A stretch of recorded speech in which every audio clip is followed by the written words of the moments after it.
अस्सलाम वालेकुम guys, welcome back to my YouTube channel. आज हम बात करने जा रहे हैं ड्रामा सीरियल हम कहाँ के सच्चे थे। बहुत ही ज़्यादा इंटरेस्टिंग ड्रामा बन चुका है और इसकी रिव्यू में इस एपिसोड में आप लोगों के साथ शेयर करेंगे क्या क्या इंटरेस्टिंग सीन आप लोगों को देखने को मिलेंगे और क्या महरीन कितना और मुश्किल वक्त गुजारी है और किस किस हालात के साथ गुजरी है। जल्दी से हमारे चैनल को सब्सक्राइब कर दें और साथ में लगे बेल आइकन बटन को लाजमी प्रेस कर दें ताकि नई से नई आने वाली वीडियो की नोटिफिकेशन आप लोगों को मिल सके। आखिरकार असवद के जो दिमाग में चल रहा है वो सिर्फ और सिर्फ मशल की मौत चल रही है और उसने यही समझा हुआ है कि ये सारा जो कसूर है वो महरीन का ही है। महरीन ने इसको ख़त्म किया इस दुनिया से। एक बात मुझे समझ नहीं आती कि आखिरकार असवद जो मशल के साथ इतनी इंटरेस्टिंग नहीं रखता था, मशल उसके साथ इंटरेस्टिंग रखती थी, लेकिन असवद जब से मशल इस दुनिया से गई है उस दिन से असवद को मशल के साथ मोहब्बत होना शुरू हो जाती है और वो जाता है महरीन के पास और उससे कहता है कि तुम जाओगी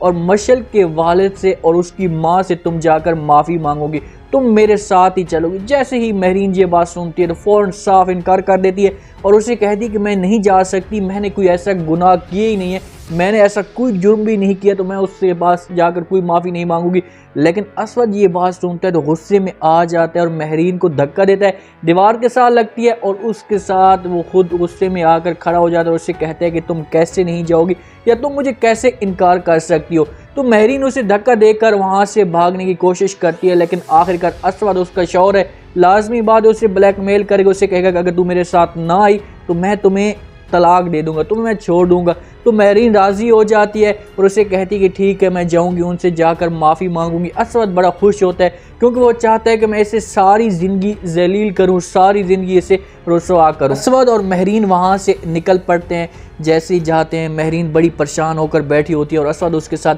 बड़ा खुश हो रहा है कि मैं बड़ा एक काम करने जा रहा हूँ। जैसे वहाँ पर अंदर दरवाजे के अंदर दाखिल होते हैं तो वहाँ पर देखती है जैसी मशल की माँ और मशल का वालिद देखते हैं तो गुस्से में आ जाते हैं, ये कौन सा मनहूस चेहरा हमारे पास लेकर आ गई। तो साथ में इस तरह का गमला पड़ा हुआ होता है तो वह मशल की माँ जो होती है उसे उठाती है और फ़ौरन जाकर महरीन को मारने की कोशिश करती है, लेकिन बीच में असवद आ जाता है और महरीन को पीछे कर देता है। तो महरीन बड़ी डर सी जाती है कि यार मैं इनसे माफ़ी मांगने के लिए भी आई हूँ, मैंने ऐसा कोई गुनाह भी नहीं किया और फिर भी ये मेरे साथ इस तरह का रवैया रख रहे हैं। तो वहाँ पर असवद भी बेचारा उनकी साइड करता है और महरीन को कहता है कि तुम अभी के अभी इनसे माफ़ी मांगो। तो महरीन कोई भी साफ बात से इनकार नहीं करती क्योंकि महरीन पहले भी प्रेशर में थी, अब मज़ीद उसके ऊपर और भी ज़्यादा प्रेशर पड़ चुका है। तो वो उससे कहती है कि प्लीज़ मुझे माफ़ कर दो, मैंने जो भी कुछ भी किया उससे आपसे माफ़ी मांगती हूँ। तो वहाँ पर असवद बड़ा खुश होता है, वो तो खुश नहीं होते, वो कहते हैं कि माफ़ी से तो कुछ भी नहीं होगा, जिस हिसाब से इसने हमारे साथ किया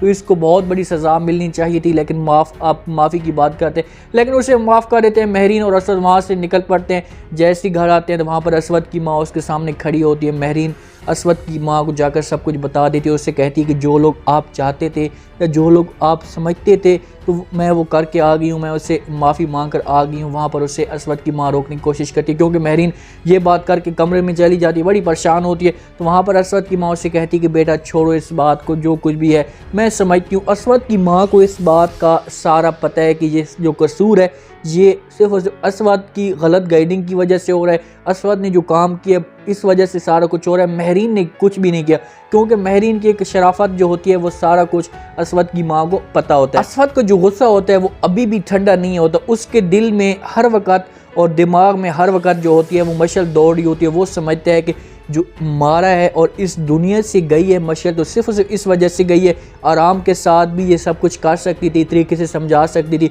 लेकिन ऐसा उसने क्यों किया। तो फ़ौरन वो महरीन के पास जाता है और उससे कहता है कि ये जो सब कुछ मरी है, मेरी मशल, मेरी मोहब्बत जो मरी है वो आपकी वजह से मरी है। तो महरीन उसे साफ जवाब देती है, उससे कहती है कि ये जो हो सकता है कि आपकी वजह से भी वो जहाँ से जा सकती है, आप सारा कसूर मेरे ऊपर डाल रहे हैं, सारा इल्ज़ाम मेरे ऊपर डाल रहे हैं, तो ये आपकी वजह से भी हो सकता है। तो असवद वहाँ पर गुस्से में आ जाता है तो महरीन वो गुस्सा देकर वहाँ से चली जाती है। तो असवद जो होता है अपने आप को थप्पड़ मारना शुरू कर देता है, अपने आप के ऊपर सारा गुस्सा निकालना शुरू कर देता है कि यार इसने मेरे ऊपर या मुझे ऐसा क्यों कहा, सब कुछ किया इसने और मेरे सामने जो बात करती है या मेरे साथ वो गुस्सा करती है वो ऐसे करती है कि ये सारा कसूर जो है ना मैंने ही मेरा ही है और मेरी वजह से ये सब कुछ हुआ। मशल की माँ का अभी भी गुस्सा ठंडा नहीं होता और ना ही मशल के वालिद का गुस्सा ठंडा होता है। मशल के वालिद को जो होता है वो सब कुछ पता चलना शुरू हो जाता है कि जो मशल है वो हमारी वजह से या वो पिल्स पहले से लेती थी, इस वजह से वो जा सकती है, इसमें महरीन का कोई भी कसूर नहीं है।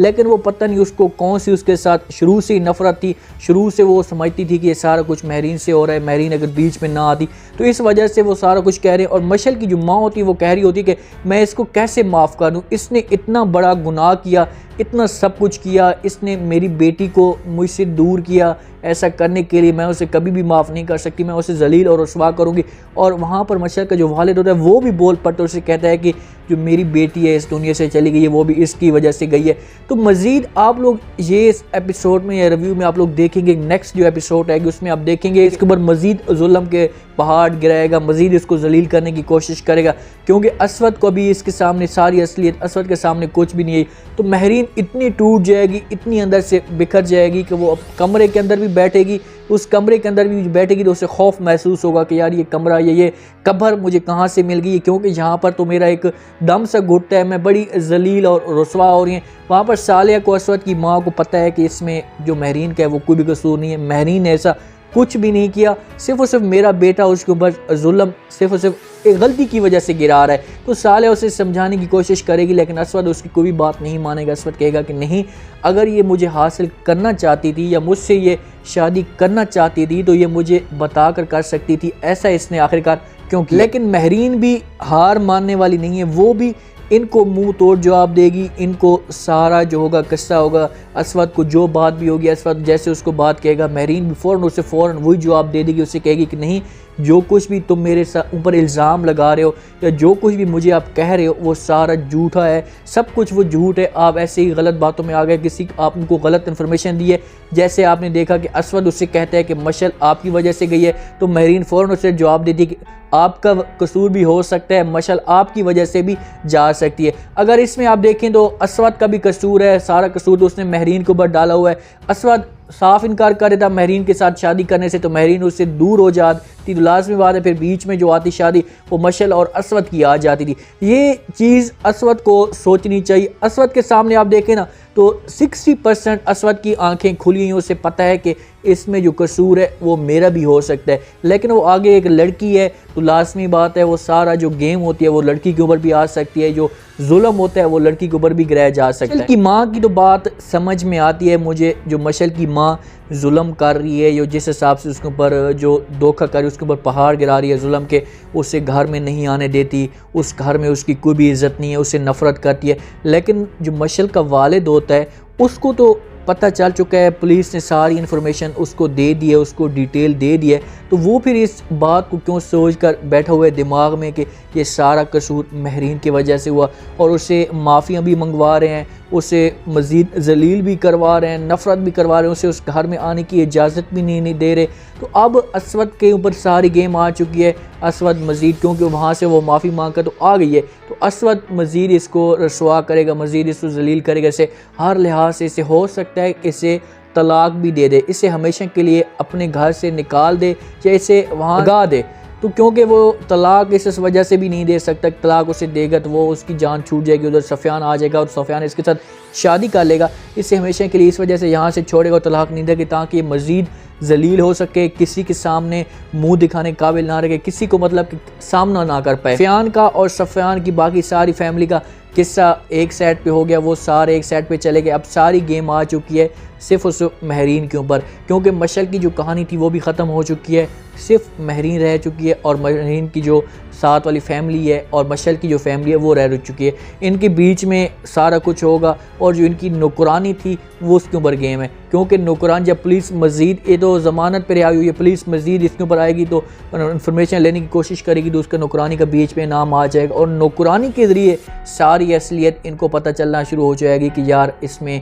महरीन का कोई भी कसूर नहीं था। जिस वक्त पता चलेगा तो उस वक्त जो होगी वो काफ़ी देर हो जाएगी, काफ़ी एक टाइम गुजर जाएगा, उस वक्त इनके पास कुछ भी नहीं होगा। तो मेरे आज का ये रिव्यू, आज का ये प्रोमो आप लोगों को पसंद आया होगा। आपने कमेंट सेक्शन में अपनी लाजमी देनी है और बताना है कि क्या महरीन और भी ज़्यादा जुल्म बर्दाश्त कर पाएगी, क्या महरीन टूट फूट का शिकार हो जाएगी या क्या फिर से मशल की माओ से गमला मार पाएगी। तो अपना ख़ास ख्याल करें, दुआओं में याद रखें। मुझे दीजिए इजाज़त। अल्लाह हाफ़िज़।